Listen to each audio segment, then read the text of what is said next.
நம்ம இந்த வீடியோவில் என்ன பார்க்க போகிறோம் அப்படின்னா மில்கி மிஸ்டோட ஐபிஓ பற்றி பார்க்க போகிறோம். அதுக்கு முன்னாடி ஐபிஓனா என்னன்னு உங்களுக்கு சொல்லிடுறேன். ஐபிஓனா ஒன்றும் இல்லை, ஒரு கம்பெனி இருக்குது அப்படின்னா அந்த கம்பெனி ஸ்டாக் மார்க்கெட்டுக்கு உள்ளே வரதுக்கு முன்னாடி செபிகிட்ட அப்ரூவல் வாங்கி ஒரு பர்டிகுலர் டேட்டில் அவங்களோட ஸ்டாக்கை லிஸ்ட் பண்ணுறது, ஸ்டாக் மார்க்கெட்டில் லிஸ்ட் பண்ணுறது. இது அவங்க பல காரணங்கள் இருக்குது அது ஏன் லிஸ்ட் பண்ணுறாங்கிறதுல. ஃபஸ்ட்டு காரணம் என்னன்னு பார்த்தீங்கன்னா, அவங்களோட பிளான்ட்டை எக்ஸ்பேண்ட் பண்ணலாம், இல்லை பிஸ்னஸை எக்ஸ்பேண்ட் பண்ணலாம். அடுத்து பார்த்தீங்கன்னா அவங்களோட கடனை குறைக்கலாம். அப்படி இல்லை அப்படின்னா ப்ரொமோட்டருக்கு அவங்க அமௌண்ட்டு தேவை அப்படிங்கிற பட்சத்தில் அவங்களோட ஸ்டாக் லிஸ்ட் பண்ணிவிட்டு அதை விற்று அவங்க எடுத்துக்கலாம். இந்த மாதிரி இப்போ பல காரணங்கள் இருக்குது. இது மூலமாக தான் ஒரு கம்பெனியை ஐபிஓ லான்ச் பண்ணி ஸ்டாக் மார்க்கெட்டுக்குள்ளேயே ஒரு நிறுவனம் உள்ளே வருது. நம்ம என்ன ஐபிஓ பற்றி பார்க்க போகிறோம் அப்படின்னா மில்கி மிஸ்ட் ஐபிஓ பற்றி பார்க்க போகிறோம். மில்கி மிஸ்ட் கம்பெனி பற்றி உங்களுக்கே நல்லா தெரியும். இவங்க என்னென்ன ப்ராடக்ட் தயாரிக்கிறாங்க அப்படின்ட்டு. இவங்க தயாரிக்கிறதுலாம் பார்த்தீங்கன்னா பால் ப்ராடக்ட்ஸு, அதாவது ரா மெட்டீரியலை கஸ்டமர் கன்சூமருக்கு கொடுக்காம அதிலிருந்து வேல்யூ-ஆடட் ப்ராடக்டாக அதை மாற்றி அதிகப்படியான மார்ஜின் வச்சு செல் பண்ணிக்கிட்டு இருக்காங்க. அது என்னென்ன ப்ராடக்ட்னு இப்போ பார்ப்போம். இவங்க மேனுஃபேக்சரிங் பண்ணுறது பார்த்தீங்கன்னா பன்னீர், சீஸு, கேர்டு, கீ, யோகர்ட்ஸு, ஐஸ்கிரீமு, இந்த மாதிரி வேல்யூ-ஆடட் ப்ராடக்ட்லாம் இவங்க தயாரிச்சுக்கிட்டு இருக்காங்க. இவங்க கிட்டத்தட்ட 22 ப்ராடக்ட் கேட்டகரியில் இருக்காங்க. அந்த 22 ப்ராடக்ட் கேட்டகரியில் 640 டைப்ஸில், அதாவது வேரியன்ஸில் இந்த எஸ்கேஐயூஎஸ்னால் ஒன்றும் இல்லை. இப்போ தயிர் எடுத்துக்கிட்டீங்க அப்படின்னா அது 100 கிராம் ஒரு பாக்கெட்டு, 200 கிராம் ஒரு பாக்கெட்னு இந்த மாதிரி வேரியன்ஸ் இருக்குல்ல. அந்த மாதிரி ஒவ்வொரு ப்ராடக்ட்லையுமே இந்த மாதிரி செப்பரேட் பண்ணி பிரித்தோம் அப்படின்னா கிட்டத்தட்ட 640 ப்ராடக்ட்ஸ், அதாவது 640 வேரியன்ஸில் இவங்க தயாரிச்சுக்கிட்டு இருக்காங்க. இவங்களோட ரெவென்யூ மட்டும் பாருங்களேன். இந்த ஃபினான்சியல் இயர் 26 மட்டுமே பன்னீர்லேருந்து மட்டுமே 29.42% வந்திருக்கு. அதுக்கு அடுத்து கீ, கேர்டுன்ட்டு வரிசையாக இருக்குது. இவங்களோட சப் பிராண்ட்ஸ் பார்த்தீங்க அப்படின்னா கெப்பல்லா, இவங்க என்ன மேனுஃபேக்சர் பண்ணுறாங்க அப்படின்னா சாக்லேட் தயாரிச்சுக்கிட்டு இருக்காங்க. அடுத்து அசல், இவங்க என்ன மேனுஃபேக்சர் பண்ணுறாங்கன்னா ரெடிமேட் பரோட்டா, இந்த ரெடிமேட் சப்பாத்தி, இந்த மாதிரி ப்ராடக்ட்ஸ் மேனுஃபேக்சர் பண்ணுறாங்க. அடுத்து ஸ்மார்ட் செஃப்னு ஒன்று, இவங்க என்ன ரெடி பண்ணுறாங்க அப்படின்னா இந்த ரெடிமேட் பீஸா, ரெடிமேட் சமோசா, இந்த மாதிரி இது. அடுத்து 4வதாக ஒரு பிராண்ட் இருக்குன்னா பிரியாஸ், இவங்க என்ன மேனுஃபேக்சர் பண்ணுறாங்க இந்த பீனட் பட்டர்ஸ், இந்த மாதிரி ப்ராடக்ட்ஸ்லாம் மேனுஃபேக்சர் பண்ணிக்கிட்டு இருக்காங்க. இவங்களோட ரெவென்யூ க்ரௌத் பாருங்க, இயர் ஆன் இயர் நல்ல க்ரௌத்லேயே இருக்குது. கிட்டத்தட்ட இவங்களோட சிஏஜிஆர் பார்த்தீங்க அப்படின்னா 31.3%. சிஏஜிஆர்னா ஒன்றும் இல்லை, காம்பவுண்டிங் க்ரௌத்தில் அதாவது காம்பவுண்டிங் க்ரௌத்துன்னு சொல்லுவாங்க. அதை 2 ரூபானா 2, 4, 8 இந்த மாதிரி அதோட மல்டிப்ளிகேஷனில் க்ரோத் வர்றது தான் இந்த சிஏஜிஆர்னு சொல்லுவாங்க. சிஏஜிஆர் பார்த்தீங்க அப்படின்னா 31.3%. இயர் ஆன் இயரில் இவங்களுக்கு க்ரோத் கொடுத்துருக்கு. இது உண்மையாகவே ஒரு நல்ல ஒரு வளர்ச்சி தான் அந்த கம்பெனிக்கு. பேட் அப்படின்னு பார்த்தீங்கன்னா ப்ராஃபிட் ஆஃப்டர் டேக்ஸுங்கிறது இதோட மீனிங்கு. அதாவது ஒரு கம்பெனி அது ப்ராஃபிட் பண்ணுறத டேக்ஸ் பே பண்ணதுக்கப்புறம் எவ்வளோ உங்களுக்கு கையில் நிற்கிது, வருமானம் நிற்கிது அப்படிங்கிறது தான் பேட்டர்ன்னு சொல்லுவாங்க. இதோட க்ரோத்துமே பார்த்தீங்கன்னா சிக்னிஃபிகன்ஸாக நல்லா வளர்ந்துக்கிட்டு இருக்கு. ஃபினான்சியல் இயரில் 24ல் பார்த்தீங்க அப்படின்னா 19.4 கோடி, அதுவே 25ல் பார்த்தீங்க அப்படின்னா 46.1. ஃபினான்சியல் இயர் 26ல் பார்த்தீங்க அப்படின்னா 127 கோடி. அந்த அளவுக்கு இதோட வளர்ச்சிங்கிறது ஒரு அசுரத்தனமான வளர்ச்சியாகவே இருக்குது. இதோட எபிட்டா மார்ஜினுமே பாருங்க நல்ல சிக்னிஃபிகன்ஸாக வளர்ந்துக்கிட்டே தான் இருக்குது. ஆர்ஓஇ பார்த்தீங்க அப்படின்னாலும் நல்ல ஒரு வளர்ச்சியில் தான் இருந்துகிட்டு இருக்கு. இவங்களோட பெரிய ப்ராப்ளம் அப்படின்னு பார்த்தீங்கன்னாலே கடன் தான். கிட்டத்தட்ட 1671 கோடி கடனாக இருக்குது இவங்கள்ட்ட.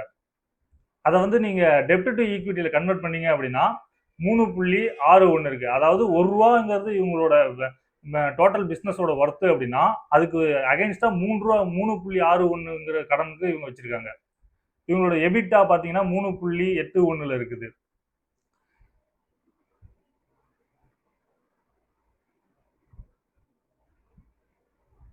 இப்போ இவங்க ஐபிஓ எதுக்கு வராங்க அப்படின்னு நீங்க பாக்குறீங்க அப்படின்னா இவங்களோட பெருந்துறை பிளான்ட்டை எக்ஸ்டெண்ட் பண்ணவும், ரீபே இதில் கடன் அதிகமாக இருக்கிறதுனால அதில் ஒரு பகுதியை ரீபேமெண்ட் பண்ணவும் இவங்க வராங்க. கடனோட ரீபேமெண்ட் பார்த்தீங்கன்னா 496.9 கோடியில் இவங்க திரும்ப அந்த கடனை குறைக்கிறாங்க. இப்போ உங்களுக்கு கடன் அதிகமாக தெரிஞ்சாலும் ஆஃப்டர் ஐபிஓக்கு அப்புறம் அந்த கடனோட மதிப்புங்கிறது கொஞ்சம் குறையறதுக்கு வாய்ப்பு இருக்கு. அது ஐபிஓ லிஸ்ட் ஆனதுக்கு அப்புறம் தான் தெரியும். நம்ம என்னன்னு பார்ப்போம். எதுக்காக இவங்க ஐபிஓ வராங்க அப்படின்னு பார்த்தோம் அப்படின்னா இவங்களோட ஐபிஓ சைஸ் பார்த்தீங்க அப்படின்னா 1500 கோடி. அதில் 1428 கோடிங்கிறது ஃப்ரெஷ் இஷ்யூ. இந்த ஃப்ரெஷ் இஷ்யூனா ஒன்றும் இல்லை. ஆல்ரெடி இவங்க ஒரு 100 ஷேர் வச்சிருக்காங்க அப்படின்னா மேற்கொண்டு அவங்க எக்ஸ்டெண்ட் பண்ண என்ன பண்ணுறாங்க அப்படின்னா ஒரு 14% ஷேரை வந்து டைலூட் பண்ணுவோம் அப்படிங்கிறதுக்காக ஃப்ரெஷ் இஷ்யூவாக புதிய ஷேரை உருவாக்குறதுக்கு பேர் தான் இந்த ஃப்ரெஷ் இஷ்யூங்கிறது.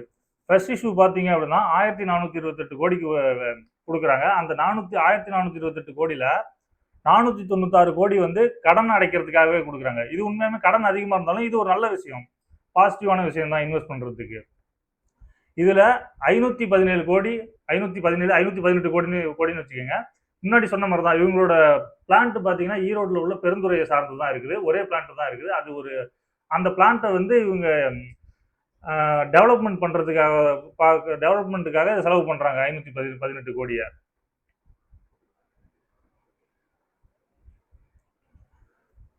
இப்போ இவங்களோட வேல்யூவேஷன் பார்ப்போம். எவ்வளோ ப்ரைஸ் பிராண்ட்ஸ் செட் பண்ணியிருக்காங்க அப்படின்னா ஒரு ஷேர் வந்து 133லேருந்து 140 ரூபா வரைக்கும் செட் பண்ணியிருக்காங்க. மேக்ஸிமம் ஐபிஓ அப்ளை பண்ணுறவங்க எல்லாமே அதோட அப்பர் வேல்யூவான 140 தான் அப்ளை பண்ணுவாங்க. அப்படி அப்ளை பண்ணுறப்ப இதோட வேல்யூ நீங்கள் பிஇ ரேஷியோ இதில் கனெக்ட் பண்ணுறப்ப இதோட எர்னிங் பர் ஷேருங்கிறது ₹1.97 பைசா தான் வருது. இது ரொம்ப ரொம்ப ரொம்ப கம்மி. அதாவது இந்த கம்பெனியில் எவ்வளவோ பாசிட்டிவ் இருந்தாலும் இந்த இடத்துல வந்து எல்லாமே நெகட்டிவாக இருக்குது. இவங்களோட பிஇ ரேஷியோ பார்த்தீங்க அப்படின்னா 133 ரூபான்னு வச்சுக்கிட்டீங்க அப்படின்னா கூட 67.5 இருக்குது. 140 அப்பர் வேல்யூ நீங்கள் எடுத்துக்கிட்டா கூட 71 ரூபா இருக்குது.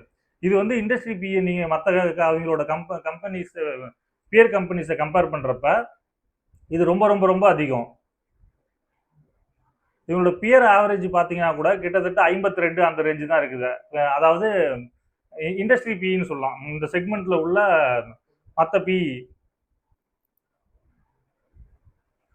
இவங்களோட இபிஎஸ்ன்னு எடுத்துக்கோங்க.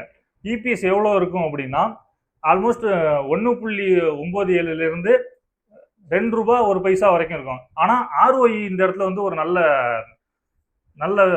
செட்டாக இருக்குது.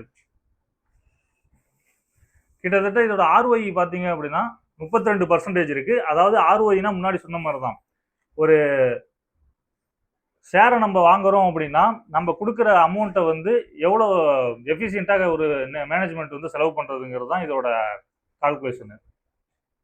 இதில் உள்ள ஒரு முக்கியமான ரிஸ்க் ஃபேக்டரை பற்றி பார்ப்போம். Raw milk price. அதாவது இப்போ இருக்கிற நிலைமையில் ஒரு ரா மில்கோட ப்ரைஸுங்கிறது கொஞ்சம் அதிகமாகிறதுக்கு வாய்ப்பு இருக்குது. என்ன அப்படின்னா அதோட மாட்டு தீவனங்கள் இருக்குது, அதோட மெடிசன்ஸு, இந்த மாதிரி பொருளோட விலையெல்லாம் மாதம் மாதம் ஏறிக்கிட்டு இருக்கு. இதனால என்ன ஆகும் அப்படின்னா உங்களுக்கு பாலோட விலை வந்து இதில் ஏறுறதுக்கான வாய்ப்புங்கிறது அதிகமாக இருக்குது. அடுத்து இவங்களோட மில்க் ப்ரொக்யூர்மெண்ட்னு பார்த்தீங்க அப்படின்னா 94% வந்து தமிழ்நாடு மட்டுமே நம்பி இருக்கு. இது ஒரு மிகப்பெரிய ஒரு கிட்டத்தட்ட ஒரு ரிஸ்க் தான். ஏன்னா இவ்வளோ 94%ங்கிறது ஒரு இடத்த மட்டுமே நம்பி இருக்காங்க அப்படின்னா அது நாளைக்கே ஏதோ ஒரு பிரச்சனை இல்லை ஸ்ட்ரைக் பண்ணுறாங்க, இல்லை ஒரு இந்த பால் உற்பத்தியாளர் சங்கம் ஸ்ட்ரைக்கு அந்த மாதிரி நடக்குது அப்படின்னா இவங்களுக்கு பால் கொள்முதல்ங்கிறது வந்து ரொம்ப கம்மியாயிடும். அது கொஞ்சம் பிரச்சனையாகும் ரா மெட்டீரியல்ல. இவங்களோட ரெவென்யூ எல்லாமே பார்த்தீங்கன்னு வச்சுங்களேன், தமிழ்நாடு, கேரளா, ஆந்திரா, கர்நாடகா இவங்களே சார்ந்து இருக்குது. இது பார்த்தீங்க அப்படின்னா சவுத் இந்தியன் பேஸ்டாகவே இருக்கிறதுனால இவங்களோட ரெவென்யூ ஜென்ரேஷன் பார்த்தீங்கன்னா இந்த ஒரு பர்டிகுலர் ஏரியாக்குள்ளேயே வந்து இது முடங்கிடும். ஆனால் ஆன்லைனில் பார்த்தீங்க அப்படின்னா கிட்டத்தட்ட ஆன்லைனுங்கிறது அவுட் ஆஃப் மற்ற ஒரு 22 ஸ்டேட்லையும் ஒரு 5 யூனியன் டெரிட்டரிலையும் பார்த்தீங்கன்னா கிட்டத்தட்ட இவங்க வந்து ஒரு 13% சேல்ஸும் பண்ணிட்டு இருக்காங்க. இது வந்து இவங்களோட எக்ஸ்பெண்டன்ஸை வந்து நல்லா காமிக்குது. இது ஒரு பாசிட்டிவ் சைன் தான். ஃபியூச்சர் இது நல்லா இருக்கும். இப்போ உள்ள இதில் வந்து 69% வந்து கிட்டத்தட்ட சவுத் இந்தியா பேஸில் தான் இருக்குது. இவங்களோட அடுத்த ரிஸ்க் ஃபேக்டர் பார்த்தீங்கன்னா ஹை டெப்ட்டு. இவங்களோட டெப்ட்டுங்கிறது வந்து கிட்டத்தட்ட 3 மடங்கு. இப்போ உங்கள்கிட்ட ஃபர்ஸ்டே சொன்ன மாதிரி தான், ₹1 அவங்களோட இன்வெஸ்ட்மெண்ட் அப்படின்னா கிட்டத்தட்ட ₹3 மேலங்கிறது வந்து அவங்க கடன் வாங்கி வச்சிருக்காங்க. இந்த முன்னாடி சொன்ன மாதிரி தான் இந்த மில்க், ஃபீடு, எனர்ஜி அதுக்கான இன்புட் காஸ்ட்டுங்கிறது அதிகமாகிட்டே வருது. அடுத்து இவங்களோட கேஷ் ஃப்ளோவை பார்க்கணும். கேஷ் ஃப்ளோங்கிறது பார்த்தீங்கன்னா கிட்டத்தட்ட 127 கோடி இருந்தது. இவங்களோட ப்ராஃபிட் ஆஃப்டர் டேக்ஸை பாருங்க, 127 கோடி தான் இருக்கு. அதுவே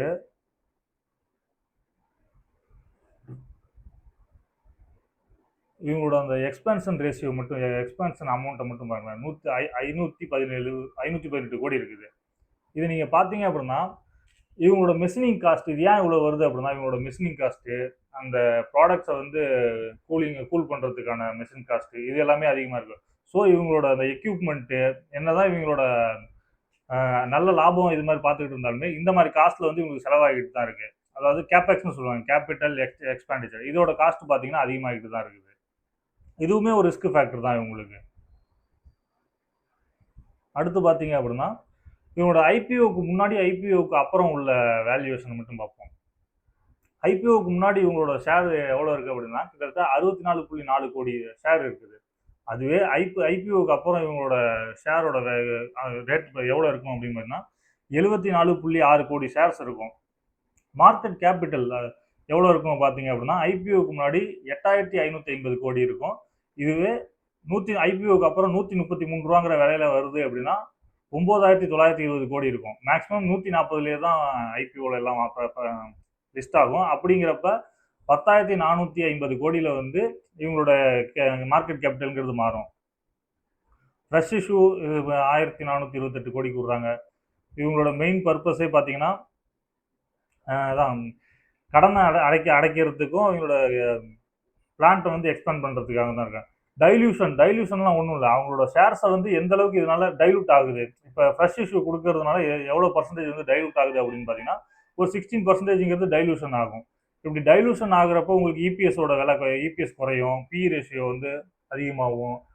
அப்படி இருக்கிறப்ப உங்களுக்கு ஃபண்டமெண்டலாக கொஞ்சம் மாறும். இது எல்லாமே நம்ம வந்து ஐபிஓக்கு அப்புறம் லிஸ்ட் ஆகிறப்ப அதுக்கப்புறம் தான் நமக்கு தெரியும் என்னன்னு. முன்னாடி பார்த்தது தான் இபிஎஸ் எவ்வளோக்கு வரும் அப்படின்னா 1.97 பைசா. பி ரேஷியோ கிட்டத்தட்ட 71 வந்துடும். ரொம்ப அதிகம். இது இண்டஸ்ட்ரி பியை விட ரொம்ப அதிகம். 52.56 தான் வந்து இண்டஸ்ட்ரி பிங்கிறது இருக்கும். ROE 32.12 வந்துடும். டெப்ட் டு ஈக்விட்டி முன்னாடியே சொன்னது தான் 3.61. புக் வேல்யூஸ் எல்லாமே உங்களுக்கு 20 ரூபா ரேஞ்ச் வந்துடும். மார்க்கெட் கேபிட்டல் இது எல்லாமே பார்த்தோம். இவங்களோட பியர் அதாவது போட்டி கம்பெனிகளோட பி ரேஷியோ பாருங்களேன். மில்கி மிஸ்ட் 130க்கு நம்ம 140க்கு வாங்குறோம் அப்படின்னா இதோட பிங்கிறது 71 இருக்கும். 71ங்கிறது ரொம்ப அதிகம். மற்ற எல்லா கம்பெனியும் கம்பேர் பண்ணுறப்ப அது ரொம்ப அதிகமாக இருக்கும். ஹட்சன் அக்ரோ இவங்கலாம் பார்த்தீங்கன்னா 58.20 தான் இருக்காங்க. இது எல்லாமே பார்த்தீங்கன்னா ரொம்ப ரொம்ப அதிகமாக இருக்குது.